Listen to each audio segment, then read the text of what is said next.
Imagine closing your eyes to sleep, and suddenly, a chill runs down your spine. Something strange happens, but you can't quite grasp what it is. A noise in the dark, a whisper from somewhere deep inside your mind, or maybe a shadow moving in the corner of your room. It's an eerie sensation you can't explain, yet it grips you.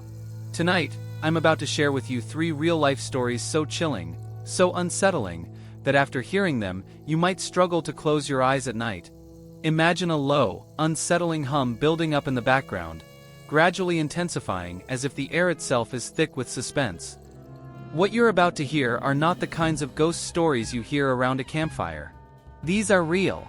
These are stories of ordinary people who, just like you, thought their lives were safe, thought they were untouched by the things that go bump in the night. But what they discovered will leave you questioning everything you thought you knew about reality. You're about to dive into the world of the silent house, the whispering forest, and the abandoned asylum. These are not tales spun from the imagination, no. These events happened, and they happened to real people, people whose lives were forever changed by what they encountered. With every story, the fear grows deeper. With every revelation, the darkness thickens. By the end of this video, you'll be asking yourself one terrifying question. Could this happen to me?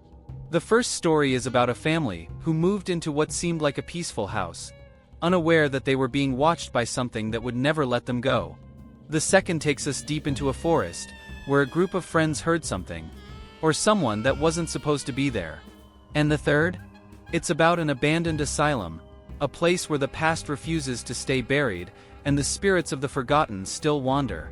These aren't just eerie encounters. These are experiences that will make you question your safety, your reality, and whether or not you should be sleeping with the lights off tonight. These aren't like the typical ghost stories you might have heard before. No, this is real fear. The kind that comes from places we'd rather not venture into. These stories are disturbing, unsettling, and they'll make you look over your shoulder when the room feels too quiet, or hear a rustle in the dark that wasn't there before. So sit tight. Close the door, dim the lights, and listen closely.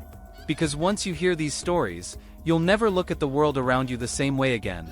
They had found their dream home in a quiet, secluded neighborhood, far from the hustle and bustle of the city. A picturesque farmhouse, with white picket fences and sprawling green fields that stretched to the horizon. The kind of place you'd expect to find in a postcard, where mornings felt peaceful and evenings offered the kind of tranquility that made you think nothing could ever go wrong. It was supposed to be their perfect escape, a new beginning. But little did they know, the silence that filled the house wasn't as peaceful as it seemed. It was a silence that hid something far more sinister. The family had always dreamed of living in a home like this. A cozy space with old wooden beams, a roaring fireplace in the living room, and enough rooms for everyone to have their own space. When they first moved in, everything felt perfect. The kids ran through the backyard, playing in the sun, their laughter filling the air. The parents unpacked boxes, settling into what they thought would be years of comfort and happiness. But the strange things started happening only a few days after they arrived. At first, it was small things that seemed easy to dismiss. A door that seemed to close a little too quietly, a flicker of light that would vanish the moment you turned to look. But then the noises started. They weren't just the house settling, or the creaks of an old home. No, these were different. It started with soft thuds at night, almost like footsteps walking across the floor when everyone was asleep. But when the family got up to check, no one was there. The doors, too, began to close by themselves, each one shutting with a slow, deliberate click that echoed in the empty house. One night, the sounds grew louder. The house felt alive in a way that made the family uneasy. The walls seemed to groan, as though they were holding secrets, and the floors creaked as if someone was walking in the shadows just out of sight. The kids were the first to feel the full weight of the strange happenings. One of them, a young boy, began to complain of nightmares, vivid dreams filled with dark figures that would reach out from the corners of his room. But what was even more disturbing was that he insisted he had seen those same figures in the hallway at night. Shadowy shapes that moved too quickly to make sense of, only to vanish when he looked directly at them. Soon after, his sisters started hearing whispers in the dead of night. She would wake up, terrified, convinced someone was calling her name in a voice that wasn't her parents'. But when she checked, no one was there. The air seemed to grow thicker, heavier, and the house, once so full of life and promise, began to feel like something much darker. The parents, initially skeptical of their children's stories, could no longer ignore the tension that was building around them. At first, they chalked it up to stress, to the newness of the house, maybe even to their own tired minds. But it wasn't just the kids. The parents, too, felt an undeniable presence. They could hear faint whispers coming from rooms they knew were empty. They would catch glimpses of movement from the corner of their eyes. Nothing there when they turned to look, but the sense that they were being watched was impossible to shake. The eerie events escalated. One evening, the mother was sitting in the kitchen when the chair across from her moved. It slid across the floor, as though someone had pulled it out, but there was no one else in the room. A chill ran down her spine, and a knot of fear twisted in her stomach. She knew something was terribly wrong. The family decided to call in a paranormal investigator, someone who had a reputation for dealing with haunted homes. The man arrived, bringing with him a sense of foreboding. He walked through the house, carefully inspecting every corner, and after some time, he confirmed what the family had feared. The house was indeed haunted. "It's not just an old house," he said, his voice low. "There's something here. Something that doesn't want you to stay." His words sent a shiver through the family. But it was the explanation that followed that shook them to their core. The house, the investigator revealed, had a dark history, one that went back decades. Previous owners had experienced the same terrifying disturbances, but none had stayed long enough to uncover the truth. The house had a past, and its spirits were restless, trapped in an endless cycle of torment. The tension in the house reached its peak one night when the family made the decision to leave. They couldn't take the constant fear, the feeling of being watched, the unexplainable noises that grew more and more intense. But as they packed their things, ready to walk out the door for good, something they hadn't anticipated happened. The moment they stepped into the hallway, it felt like the house itself was alive. The air was thick with dread, and the temperature dropped to a freezing chill. Then they heard it, a low growl, like the sound of something heavy moving through the house. They turned around, and there, in the doorway of the living room, stood a figure. The shape of a person, but the face was like something out of a nightmare, twisted, contorted, and full of malice. Frozen in terror, they watched as the figure moved towards them, its presence suffocating. The family tried to run, but the door wouldn't open. It felt as though the house had trapped them inside, as if the walls were closing in. No matter how hard they tried, they couldn't escape. Even after they managed to finally flee the house, the feeling of being pursued never left them. No matter where they went, they couldn't shake the sensation that something was following them. Something that had been waiting for them all along. The nightmare didn't end when they left the house. It followed them, lingering in their memories, in the shadows that danced at the edges of their vision. To this day, the family can't escape the haunting of the silent house. The terror they experienced there left a permanent scar on their lives, one that they can never forget. And as for the house? Well, it still stands, waiting for its next occupants, ready to welcome them into its dark embrace. But the fear doesn't just hide in houses. Sometimes it lurks in the forests, where the silence is as thick as the darkness itself. Imagine walking deep into a forest, the kind where the trees are so tall they block out the sky, and every step you take seems to be swallowed by the earth beneath you. The air is thick, almost suffocating, and the further you go, the more you begin to feel like something is watching you, waiting. It's the kind of place where you can hear every rustle of leaves and every snap of a twig, and yet, you never seem to be able to see what's making those sounds. There's an unsettling stillness, a quiet that seems unnatural. The world feels off, like it's holding its breath. And then, out of nowhere, a noise breaks the silence. Too sudden, too loud. It sends a chill down your spine. You turn around, but there's nothing there. Or is there? There are whispers in the wind, faint and eerie. You can almost make out words, but when you focus, they fade. And just when you think you've imagined it all, the ground beneath your feet trembles, as if something enormous is moving, and you realize you're not alone. Deep within a dense forest, far from the nearest village, a group of friends decided to camp for the weekend. They had heard rumors about this place, whispers of strange occurrences, of things that didn't quite add up. But like most young thrill seekers, They shrugged off the stories as nothing more than folklore, the kind of tales designed to spook the faint-hearted. After all, it was just a forest, right? Trees, wildlife, the usual stuff. They set up their tents near a small clearing, laughing and joking as they built their campfire, completely unaware that they were stepping into a place far darker than they could imagine. As the night deepened, the only sounds were the crackling of the fire and the occasional rustle of leaves in the breeze. But then, something shifted. The wind picked up, and a strange, faint noise drifted through the trees. At first it was subtle, like a whisper, too soft to understand. But then, it came again, this time clearer, as though someone was speaking their names, one by one. The friends froze. They looked at each other, trying to laugh it off, but the hairs on the back of their necks stood on end.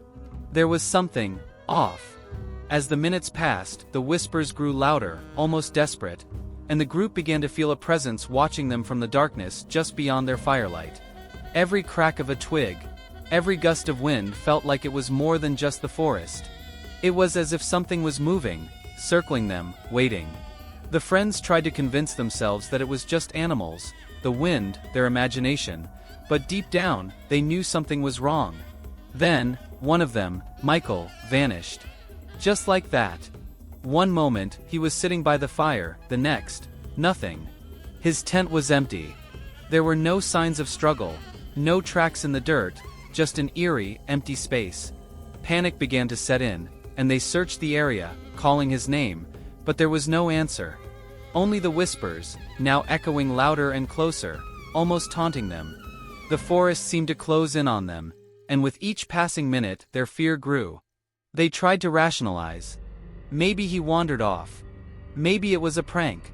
But deep down, they knew it wasn't. Something had taken him, and now they could feel it too. Something was watching them. Something had them in its sights. As the night wore on, the fear turned into paranoia. They started hearing footsteps behind them when no one was there, shadows that moved at the edge of their vision. Every rustle of the leaves felt like a threat. Every gust of wind was a whisper in their ear. They couldn't shake the feeling that the forest itself was alive, feeding off their fear. It wasn't just the whispers anymore. It was the feeling of being watched, of being hunted. The world outside the campfire's glow seemed to stretch out into an endless, dark abyss, and every time they looked beyond the light, something was waiting.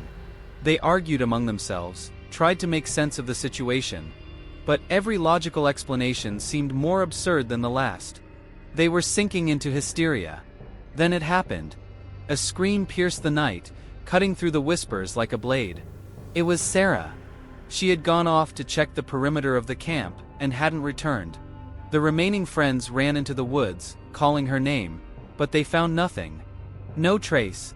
Just a thickening fog, an overwhelming sense of dread, and the persistent, insistent whispers growing louder with every step they took. Suddenly, they heard something behind them. A low growl, followed by the unmistakable sound of heavy breathing. And then in the darkness they saw it. A figure, tall and twisted, its eyes glowing faintly in the night. It moved towards them with a terrifying, inhuman speed. The friends screamed, scattering in every direction, desperate to escape the thing that was hunting them. But no matter how fast they ran, the creature followed, its presence looming over them, growing closer and closer. The forest had become a labyrinth, its trees closing in, its shadows becoming darker, deeper. The whispers were no longer whispers. They were screams, echoes of something ancient and malevolent. And as the friends ran, breathless, terrified, they realized that they weren't just lost in the forest. They were trapped in it. And something was coming for them. But what happens when fear isn't just something we feel? What if it comes from places we never even imagined? A place so unexpected, so sinister, that it turns everything we thought we knew about fear upside down. It's not always a dark forest, a haunted house, or an eerie whisper in the night. Sometimes, the scariest things come from the most ordinary of places, places we encounter every day without giving them a second thought. But when the terror sneaks in, uninvited, it can turn the most mundane moments into nightmares. Imagine a place where everything seems normal, and yet, there's an underlying sense of something wrong. Something that doesn't quite fit, but is so subtle that it takes a while to even notice.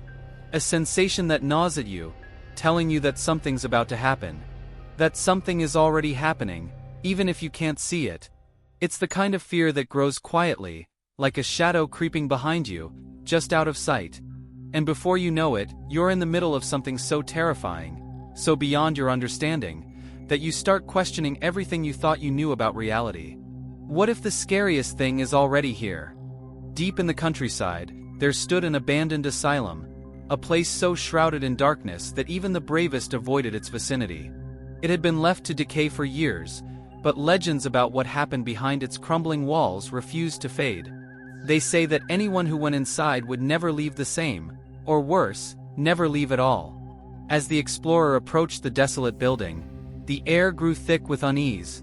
The once grand structure now stood as a haunting reminder of its forgotten past. The windows, cracked and filthy, offered no glimpse into the horrors it housed, yet a strange force seemed to beckon him closer. As he stepped through the creaking gate, the unsettling feeling of being watched settled over him. At first, the asylum appeared to be just another abandoned building, empty and lifeless. But as the explorer ventured deeper, something shifted. Faint whispers echoed in the halls, voices carried by the wind, calling out, almost like an invitation to come closer. The place, though eerily silent, felt alive, as if the very walls were holding secrets they were desperate to keep hidden. With each step, the tension mounted. He came across remnants of old patient records, abandoned personal belongings, and faded photographs that hinted at the suffering that had unfolded within those walls. But it wasn't just the physical traces of the past that haunted him. The atmosphere itself seemed charged with an invisible presence, a lingering pain that had yet to find peace. And then, the first real sign that something was terribly wrong. Distant screams, followed by the creak of a door somewhere in the shadows. His heart raced as he tried to convince himself that it was just the wind or his imagination. But deep down, he knew he wasn't alone. The air grew heavier, thick with the suffocating weight of sorrow and torment. The voices, once distant, now seemed to speak directly to him, calling his name, begging him to stay. And as he turned a corner, he was met with the unmistakable sound of footsteps. But no one was there. Panic started to creep in, but he pressed forward, determined to uncover the truth. What he found, however, was more than he could handle. In the darkest corner of the asylum, he found an old, rusted door that seemed to resist his every move. But with enough force, it groaned open. Inside was a room unlike the others, its walls covered in strange markings, a broken chair in the center, and a chilling presence that made the hairs on the back of his neck stand on end. And then he saw it. A shadow in the corner, its shape contorted and unnatural, staring at him with hollow eyes. His blood ran cold as the entity slowly began to move toward him, its voice a guttural whisper, promising that he would never leave. He turned to run, his heart pounding in his chest, but the asylum had other plans. The doors slammed shut, trapping him inside. The walls seemed to close in around him, as he tried desperately to escape. It was as if the asylum itself had claimed him, its grip tightening with every passing second. No matter how hard he tried, every exit led to another locked door, another shadow, another whisper. The entity had him, and no one ever escapes the asylum once it has taken hold. In the end, the explorer was just another soul lost to the asylum, another name to be whispered by the walls that had swallowed so many before him. And now, the asylum waits, hungry for its next victim, always ready to add another name to its twisted list of lost souls. These stories are just the beginning.